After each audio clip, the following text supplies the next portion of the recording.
अस्सलाम वालेकुम प्यारे दोस्तों, क्या हाल है जी। तुम वेखदे पे हो मेरा यूट्यूब चैनल गाल मोहाड़ ते मैं तुहाडा होस्ट अब्दुल मालिक मिराली। अच्छा, मैं हुणे खबर सुन रहा, यह टाइम भी तुसां चेक करो ते अपना बैरिस्टर गौहर PTI वाला वो कह रहा जी असां मुज़ाकरात वास्ते तैयार है ते जिमें चाहो मुज़ाकरात जिसले चाहो जिथे चाहो पिछलियां गल्लां ते मिट्टी पाओ, जो हो गया सो हो गया, असां हुकूमत नाल चलण नूं तैयार है। ये अज की खबर है। मैं बड़ा हैरान होया भी यार वो बंदा है, वो PTI है, वो यूथियन जेड़ा सारे टब्बर चोर की गल करेंदे हैं, मुल्क ते कठपुतलियां मुलवस हैं, उहे बंदे ये तब्दीली किवें आ गई है 2-4 दिहां दे अंदर अंदर। हुण मुज़ाकरात वास्ते तैयार हैं ते आदन भी मुज़ाकरात करिए ते हुकूमत नूं मजबूत करिए।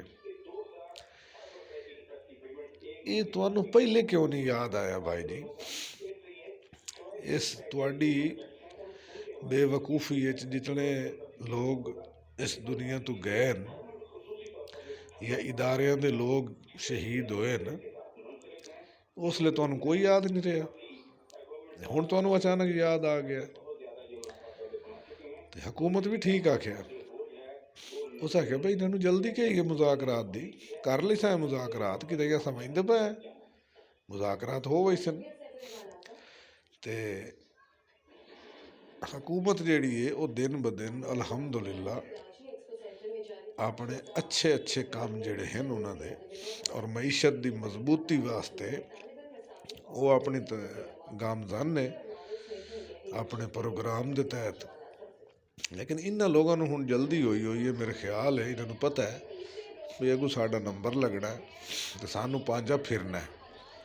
उस तो बचण वास्ते ये जनाब हुण इस ड्रामे नूं लगे हुए भी जल्दी जल्दी मुज़ाकरात होवन ते असां महफूज होवां। तो भाई जी अगर मुज़ाकरात भी हो गए फिर भी तुहानूं ये सज़ा भुगतनी पैनी है, केस भुगतने पैने, अदालतां चों तुहाडी रिहाई होवनी है। इस तो इलावा तुसीं भुल जाओ भी सानूं को माफ़ी मिल जासी, कोई माफ़ी नहीं इन्हां लोगों वास्ते जिन्हें साडे मुल्क नूं, साडे इदारियां नूं और साडियां हुकूमतां नूं, साडी इमलाक नूं और ये नौजवानां नूं, पुलिस के जवानां नूं, रेंजर के जवानां नूं शहीद किया, उन्हां वास्ते कोई माफ़ी नहीं। ओके, अल्लाह हाफिज़।